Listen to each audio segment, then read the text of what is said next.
What's up, y'all? It's your girl Keith the Kentucky, and I'm here to give you my thoughts, my opinions, my review on Real Housewives of Atlanta, season 7, episode 2. Right off the bat, I just want to let y'all know I don't fuck with Cynthia anymore. I can't do this shit with Cynthia. I loved her. She was not as drama filled as everybody else, but now you got to go. You gotta go, bitch. It's because the fact that she's putting this whole failed friendship between her and Nene um, up on this pedestal of how it's changed so many things in her life. And her marriage is like on, cloud nine, and she's just doing it big, and this is the best she's ever felt. And bitch, I don't believe you because we've been watching. You and Peter been had problems. That had nothing to do with Nene. And given Nene was a pretty fucked up friend, I'd say, from the reunion footage and how she just really paid you dust. But at the same time, Nene had nothing to do with you and Peter. You and, girl, you giving Nene way too much credit for all the great things in your life, which tells me that you miss her as a friend, you miss being up her ass, and you putting on for the cameras right now. So now that we gotten that out of the way, this episode is really based around a party that Cynthia had prepared for her Ebony magazine photo shoot, centerfold, where the fuck.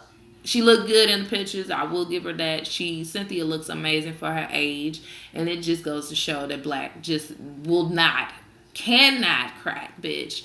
And I do give Cynthia that because she's a gorgeous woman, and I can only aspire to look as great as she looks at her age. But the bitch is flawed. Yeah, it's centered around this party, but before we get into the party, Candy's talking with Tide about, Mama Joyce, and I just really didn't want to see Mama Joyce. She was just doing too much with my emotions last season. Like, she was doing entirely too much. She was trying to keep getting that Bravo check, and I just thought that she was going above and beyond irritation with this whole Candy and Tide relationship, engagement, marriage. The bitch was doing too much, and really I could do without Mama Joyce and her just faces, because she's just so fucking mean and nasty and senile, and I can't deal with just the negativity that comes onto the screen when Mama Joyce comes on, because she just gives that aura of fuck shit. Like, bitch, be happy, smile, get some penis, do what you gotta do. But all this anger that's you putting on Tide, it's not cool anymore. It's not cute, and it's not funny anymore. Like, we laughed last season because it was just unbelievable. The fact this bitch would try to brawl with the shoe in the damn boutique for the bridal store or whatever. It was funny then, but girl, you gotta get over it now, because Candy didn't already jump the broom, and it's already said and done. So you gotta deal some way, somehow. Anyways, Kenya is planning on, last season she gave her mother her house so her and Ty could move into their family house, whatever. Well, this bitch, it just wasn't enough for her. She never moved into the crib, and now it's Candy's responsibility to make sure that Mama Joyce is comfortable in her own settings, a block or two away from the goddamn house that her and Todd are living in, because I believe she just wants to meddle and keep putting these seeds in Candy's head that Todd is not this good man. And I think that Todd is a good man, and I just don't understand what her motives are and the reason why she's doing it. But I know what her motives are. I know what it is. It's because Mama Joyce is the opportunist that she keeps claiming that Todd is. And Todd came in and pretty much took the focus off of it, because Candy is open, ready, and willing to give Mama Joyce whatever her fucking heart desires, her nasty heart desires. And I hate talking about Candy's mama because I know how she feels about it, and I'm such a Candy fan. But let's come to terms with the fact that Mama Joyce really just needs a life. We need to employ her with something to do. She needs to get some hobbies. So anyways, Candy got out of the house because Candy can't help herself. That's her mama. And as a daughter, obviously, you want to set your mama up. But I felt like Kandi has given her mother everything. You know what I'm saying?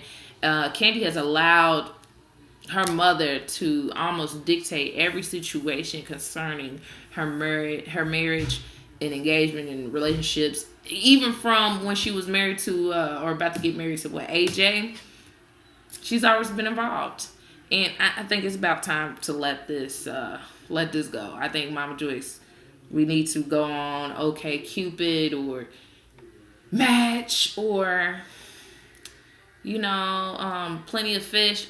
Something. We need to hook her up. We need to get her together. All right. So what else? Kenya wants us to believe that she's a victim, and so does Brandon. Red light special Brandon. There's not much I could say about them that everybody else ain't said about them already. Kenya wants to be a victim so damn bad. She wants our sympathy as an audience so bad. But you know what, girl? You're not going to receive that type of emotion from me. Portia hit you because you deserved it. And the sooner you understand that, the sooner we'll be, kind of okay with you. But you need to grasp the fact yourself. Phaedra and Apollo were in there, shortly. Phaedra always puts on the front for the camera, so we never really know how she's feeling, but she gets in those confessionals and lets you know what it is. She's really just trying to make sure that, the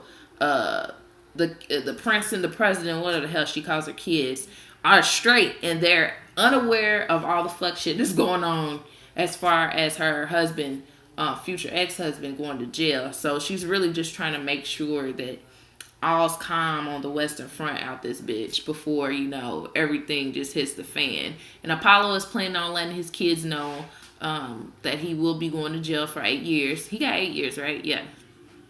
So it is what it is. Okay, now to this this cover party. I feel like, no shade, but I feel like Cynthia and Peter need to be saving their coins instead of throwing these old useless ass parties. Like, I could be wrong, but anyway, she invited all these folks out to the party. And, Cynthia had Kenya there. Kenya and Todd came. Peter was there, obviously. Patricia, holding the peach, keeping it warm, and juicy. And, who else came? Apollo came. And we also got to meet Claudia Jordan. And there wasn't a big entrance or, introduction there. But I guess we'll figure out more about her. As of right now, she's on Kenya's, side or friend. But she happens to also be friends with Portia. And I guess, known to Kandi or whatever. And when Apollo walks in, Kenya's got this face like, here comes this bitch. Why is he here? She's giving me the same vibe she gave when Walter walked in the party. When Walter ain't give a fuck about what was going on with Kenya. They was just there to enjoy themselves. And besides the fact, that was Cynthia's shit. Like, she didn't put anybody on the guest list. She know that Peter's friends with Apollo. I don't know why she's acting brand new. But, whatever.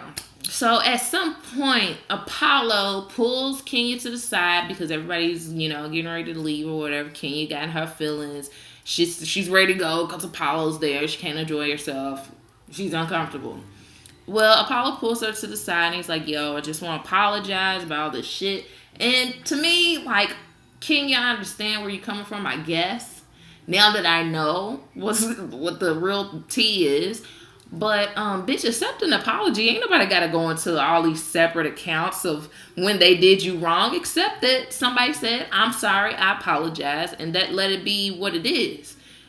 Apollo didn't need to break down every fucking occasion that you felt butthurt. I don't believe. So, but whatever. We get into the fact that Apollo eventually says, yo, I lied on my dick. I lied on the penis.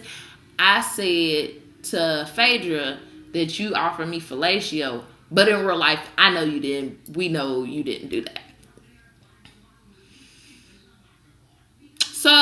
as of tonight, November, when this shit aired, November 16th, Apollo is now, enrolled into the Fuckboy Hall of Fame. He was already, but this just, solidified it. Because Apollo, why? For what? For what? When did you think that was going to be cool? So next week we get to find out what the fuck Phaedra's reaction is to it, if she's going to talk to Kenya or whatever, but Apollo. So everybody obviously is like, oh my God, I can't believe Apollo would lie about this. But look at Apollo. Just look at him. What is he going to jail for? He don't got no integrity. So our expectations are way too high for Apollo. But Kenya, here's what won't happen, is that we still won't feel sorry for you. Because if you want to go and take a trip down memory lane, girl, let's remember Antigua when you was being completely inappropriate with Apollo. And given Apollo had some effect on how the outcome of that whole situation was, bitch, if it was my husband, we would have been scrapping in Antigua. Fucking thong, bikini on and everything, girl. We would have been scrapping because there's no reason for you to put your hands on him, to be asking me about my personal bedroom life. There's no reason for none of that.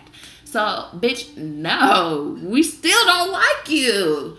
You're going to have to come to facts and to terms and, just know we don't fuck with you, Kenya Moore. That's all I got. If I left something out, y'all know how I go. Leave it below. Let's comment. Let's talk. Like, comment, subscribe. And I'm going to catch you on the flip side. Peace out. Good evening.